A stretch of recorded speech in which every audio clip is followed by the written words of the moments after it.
Hello, we're joined today by Nashville Predators forward Mathieu Olivier. Okay, full honesty, second take, I said Admirals forward. It seems so weird, but I should get used to this because it seems you're establishing yourself pretty well in Nashville, Matty. Yeah, at least I'm trying. But no, so well, it's been going well. So far it's been going well, and it's kind of a do-over from what I had to do in Milwaukee 2 years ago, where you want to get established in that role and get more and more ice time as the season goes along. And yeah, so far it's been going good. I look at your career. You signed rather early with Milwaukee during your junior career, and then but nothing was released. And I remember talking to you about that. And like there was never a press release. It seemed like it took forever. And I mean, look where you are now, huh? Yeah, no, it's crazy. It's crazy to think about, but no, I signed with Milwaukee in February of my last junior year, so that would be in 2018. Right. It wasn't an NHL contract or anything, so not much publicity or internet drama around it. Buzz, We'll yeah. say it like that, but yeah, no, it's been a crazy ride for sure. Well, let's talk a little bit about the way this season is going. Nashville obviously would like to be winning more hockey games, but it's for you personally. It seems like you're getting a good shot every night. Yeah, I'd say when I'm not playing, it's entirely on me, right? It's that I had an okay game, or I didn't have as big of an impact in the game as I wish I had. But overall, it's been going really well, and the whole coaching staff, they're helping me really grow in my role and establish myself in the team and on the ice.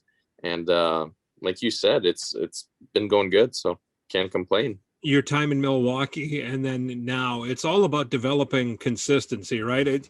You want to keep building the talent and the skills and so on and so on, but it all has to be done at this level rather than something like this, up and down, back and forth, right? Yeah, exactly. And the guy in my role, being an energy guy, a big forecheck presence, and I play the same role up here as I did in Milwaukee, and that's what I think so far has gotten me some success.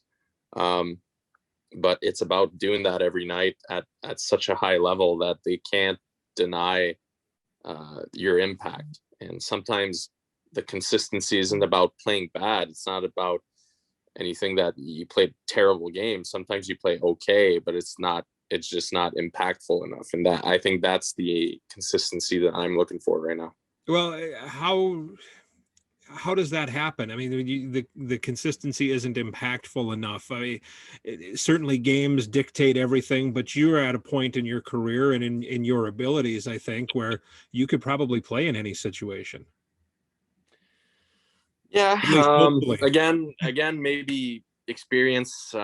Sure. Now I just recently turned 24, so I don't feel that young anymore for hockey. But I mean, in the NHL, I'm under 20 games played so far, and that's still early in a career. And I think, getting those games in and getting those nights where you don't feel like you've done a good job for your role specifically, I think as they go along and as you get through those, they become less and less apparent. And that's when the experience and the consistency that I've been talking about really, really pops off and really shows. And, right now it's about gaining that and trying to distance those games where you're not really happy about yourself, trying to distance them farther and farther apart, where you're at a point where you barely have any of those in the season. Your first NHL goal was scored, and I loved it. It seems to me that would be the one that coaches would put on a tape and show to everybody as to going to the net and all of this stuff. And the thing I liked about it most of all, I think, is those are skills that you can practice, and you looked so calm and cool, and it was just normal fluid motions for you to get there.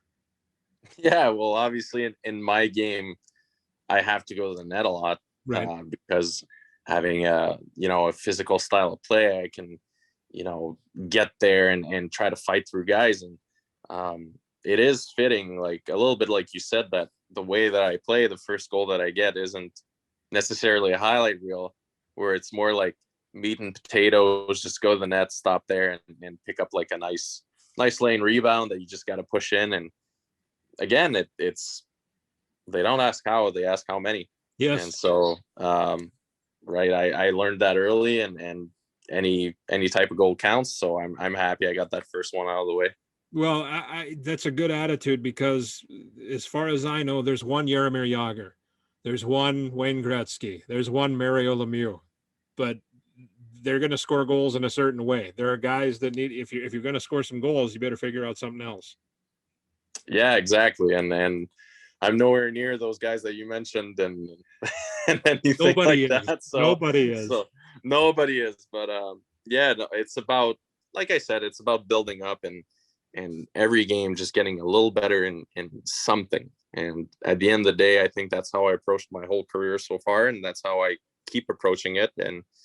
And yeah, sometimes you're going to be hard on yourself, because like I said earlier, you could play a good game, but at this point, good isn't good enough, right? Sure.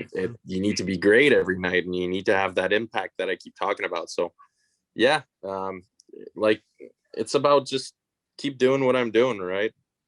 At the end of the day, it'll work out, I'm pretty sure. What has it been like now? More and more NHL buildings, they're starting to let a few fans in, but what has it been like to play in front of largely empty buildings? It's different for sure. The thing about that is sometimes, especially when you're playing at home, let's say you're having like an okay game, that at the start of the second period or start of the third period, you're going to come out and you're going to hear those fans cheering. And whether guys want to admit it or not, that's a lot of energy. Yeah. Just pumps, it pumps into your legs. And when you're on the road, then you think the opposite way. You think, all right, well, these guys are getting that energy. Let's suck the energy out of the building by smothering them and just like playing our game. And to use a wrestling term, you're the heel, and you can build off of the booing, or they're the face. Exactly. They're cheering for them. You can be the bad guy. Exactly. And I think that's such a big part of our game, whether people realize it or not. And that's a little lacking right now. Fortunately, we're in a division where Dallas can have some fans, where we have some fans in the building. Columbus is about to get some fans. Florida has some fans. So we're lucky in that sense, but it is different, and there's definitely less fans, and it is different. But when there's a goal, you hear them, whether they're 2,000 in the building or 20,000, and it shows. So no, it has been different. I'm not gonna lie to you. Have there been any cardboard cutouts that you kind of laugh at when you see them? Have there been like an odd one here and there that you're like, why is that guy here? Or why is that girl here? Yeah. The one I noticed is back in Nashville, between the benches, there's one that's a little it's a little chirp to one of our equipment guys, I think, but I can't remember who's on it exactly, but it is pretty funny. I've seen some of dogs, cats, they're getting creative with it, and while being in this situation, we might as well laugh at it, and that definitely makes it funnier. You unfortunately are out for a little bit, but hopefully back soon. I'm curious though, the mood around the team, and obviously you're looped in. Like, there can't be many games that have been called because of weather in the state of Texas for a hockey match, for a hockey rink. How crazy is that? And what has been the talk around the team about something like this? Yeah, no, it is crazy. And the thing is, the guys are, stuck in Dallas, can't move out of there because they're not equipped to fight the ice and the snow. And so, I mean, at that point, you always try to look at the positives, right? And in that sense, the guys are stuck in the hotel. They can't play any games. It's a good time to actually have some team building, maybe team building activities or guys that are, battling some things, but, it's a good time to get some rest. We have a lot of new fathers on the team, though I'm not going to lie to you. A lot of them are probably sleeping in. And so like those are things that you want to think about and focus on to keep your mind positive. But obviously it's been a challenging season so far, both for, you know, COVID related purposes or canceled games, or even for us performance wise. So any type of positives you can find, you want to, you know, focus on that and try to get yourself out of the hole. Yeah, you got to lean on a lot of good people there, and there has to be a lot of good people around, because yes, it's easy no matter what walk of life you're in this last year, and we're at about a year. Uh, you can get pretty negative, and many people have. So how have you guys remained positive through all of this? What has been the, obviously being new fathers, and those are wonderful things, but what do you, how do you get yourself some enthusiasm to go to work every day when it ain't the same? It isn't what it was. Yeah.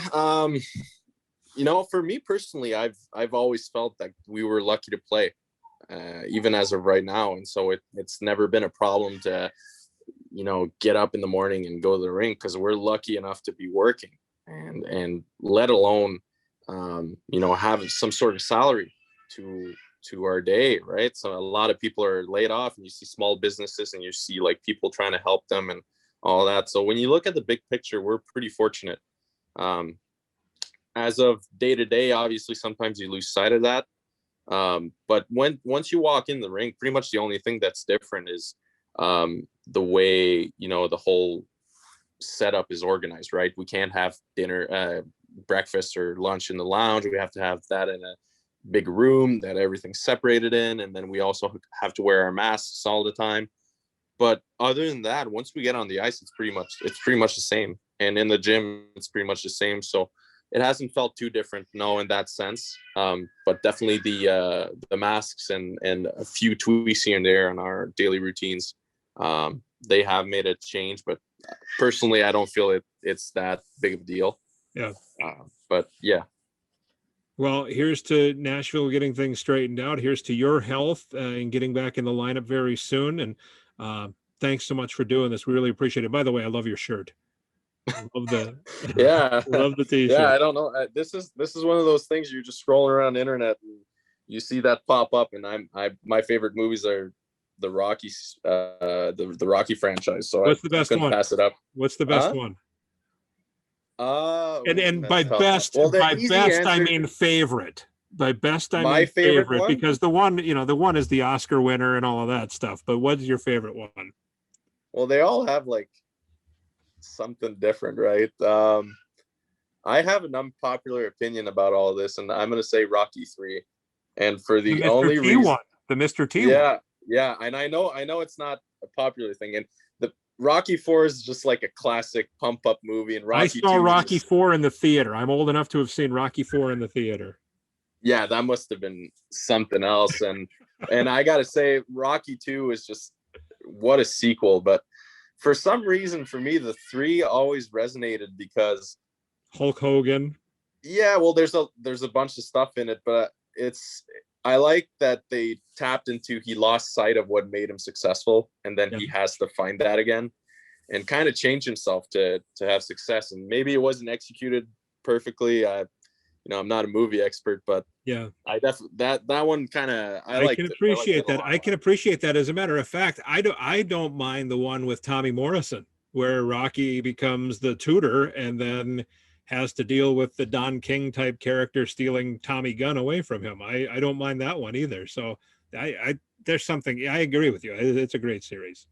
Yeah, it is. And even the Creed movies have been unreal. So they're good movies. So I figured it just happens to be the shirt that I have on today. That's good. We'll wrap it up. Matty, great to see you. Get well. All right. Thanks, guys. That's Mathieu Olivier.